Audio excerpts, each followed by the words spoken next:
နောက်ဆိုရင်ကြက်ချေတောက်ဝယ်လာတဲ့အခါကျွန်တော်လုပ်တယ်လို့မျိုး lemon ကြက်ချေတောက်လေးလုပ်စားကြည့်ပါ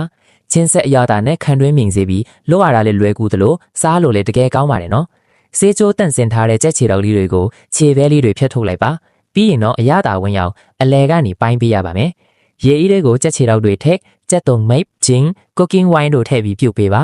စူလာရင်ကအပေါ်ကအမြုပ်တွေကိုခတ်ထုတ်ပစ်လိုက်ပါပြီးတော့စားအနှဲငယ်ထည့်ပြီး15မိနစ်လောက်အဖုံးအုပ်ပြီးတီးထားပေးလိုက်ပါမယ်ပြီးရင်တော့ဆယ်ယူပြီးရေခဲရေတွေကိုခဏစိမ်ပေးထားပါဒါမှစားလိုက်တဲ့အခါချစ်ချစ်အေးအေးလေးနဲ့စားလို့ကောင်းမှာဖြစ်ပါတယ်